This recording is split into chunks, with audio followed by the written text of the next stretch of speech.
We will respond forcefully. Nothing is off the table to defend our workers and our country. And our response to these latest tariffs is to fight, is to protect, and to build. We will fight the U.S. tariffs with retaliatory trade actions of our own that will have maximum impact in the United States and minimum impacts here in Canada. The road ahead will be long. There is no silver bullet. There is no quick fix. And I know and I understand that many are feeling anxious and worried about the future.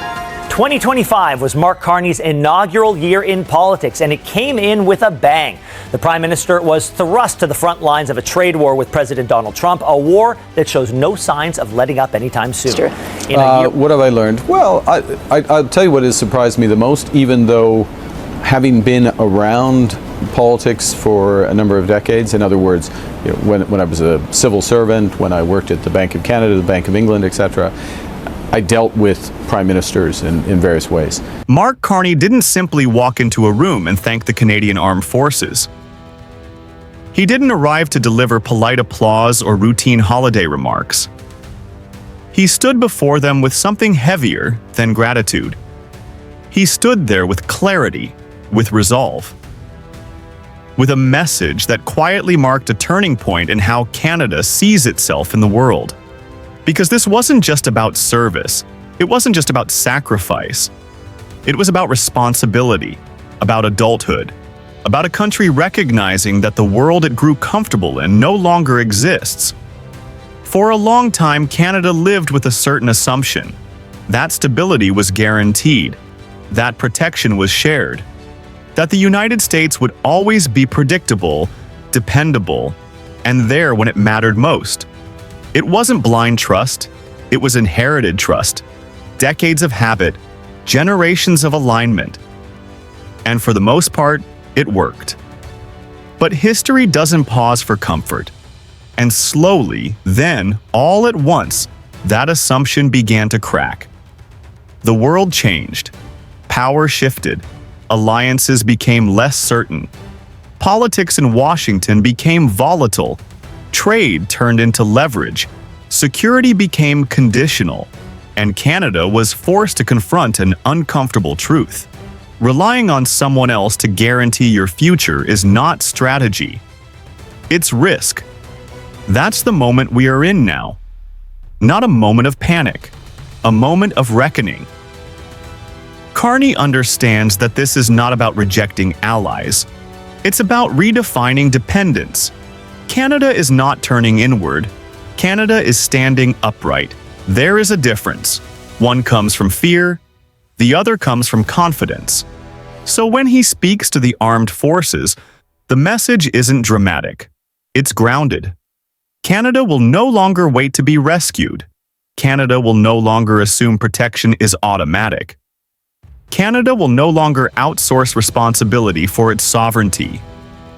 Canada will defend Canada, not out of anger, out of maturity. This shift didn't come wrapped in slogans. It came wrapped in respect. Respect for the men and women who stand watch while others celebrate holidays at home. Respect for the reality that security isn't theoretical. It's lived. It's guarded. It's earned. Carney speaks to soldiers not as symbols but as stewards, people who carry the weight of national choices every day. And by doing so, he gives moral grounding to what follows. Because defense spending without dignity is noise. Defense spending rooted in responsibility is legitimacy. Then enters the pressure that forced clarity. Donald Trump didn't invent instability, but he exposed it. His rhetoric toward Canada was blunt, transactional, and at times dismissive. Trade became a weapon. Alliances became conditional. Sovereignty was spoken of casually, as if it were negotiable. For Canada, this wasn't just offensive, it was instructive. It revealed a simple truth. If your security depends on another country's politics, then your security is fragile. Many leaders would have reacted with panic. Some would have compromised. Others would have tried to appease volatility with concessions. That's survival politics. Carney chose something else. He chose independence, not isolation. Independence. He made it clear that no country, no matter how close, should ever be able to hold Canada hostage, because dependence doesn't just shape defense. It shapes trade, borders, decisions, identity. And this wasn't rhetorical defiance. It was followed by action. Defense spending moved from symbolic to structural. Commitments weren't pushed into the future.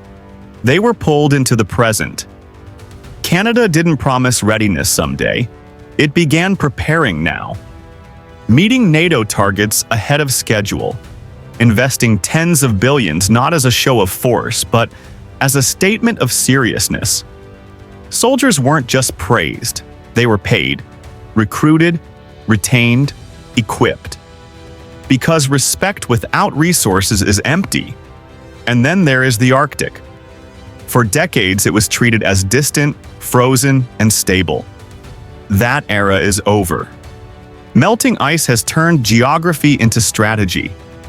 What was once a buffer is now a corridor. What was once quiet is now contested. Russia sees opportunity. China sees access. And Canada sees responsibility. This isn't about expansion. It's about presence. If you don't control your territory, someone else will eventually test it. The Arctic isn't a slogan. It's a sovereignty exam. And for too long, Canada was underprepared. That's changing. Land, sea, and air are being treated as integrated responsibility, not abstract domains. Submarines aren't about aggression. They are about awareness, control, deterrence. If you control your waters, you control your future. And Canada is no longer comfortable assuming others will do that job for us. Then comes perhaps the most consequential shift of all. Not military, economic. For years, most Canadian defense dollars flowed south. Canada paid. American companies profited. Canadian capability remained dependent. It wasn't malicious. It was habitual. But habits can weaken sovereignty over time. Carney's message here is quiet but firm. Canadian tax dollars should build Canadian strength, Canadian workers, Canadian technology, Canadian industry. Not because allies are enemies, but because independence requires capacity. This is not anti-American. It is pro-Canadian. There is a difference. The same principle applies in the air. Fighter jets are no longer automatic purchases. They are negotiations, evaluations, leverage. If trade is weaponized, procurement must be strategic. Sovereignty means choice. All of this points to something larger than budgets or hardware.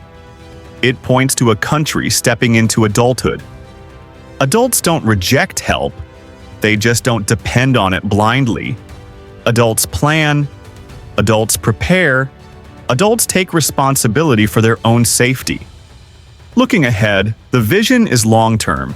This isn't a spike. It's a trajectory. Over the next decade, Canada isn't just participating in global security. It's shaping it. Spending will rise. Capability will expand. Credibility will follow. And with that comes something invaluable: respect. Not fear. Not dominance. Respect. This is not militarization for theater. This is preparedness rooted in realism. It's the understanding that peace is preserved not by wishful thinking, but by capability paired with restraint. In the end, this isn't about standing against anyone. It's about standing for ourselves. Canada is not protecting borders alone. It's protecting identity. The identity of a country that cooperates without kneeling, that allies without depending, that engages the world without surrendering agency. Carney didn't just thank the armed forces. He aligned the country behind them. He gave purpose to investment. meaning to sacrifice, direction to strategy. This is what a quiet shift looks like. No panic, no rage, just clarity. Canada is no longer waiting on Washington. Canada is ready to carry its own weight, and that changes everything.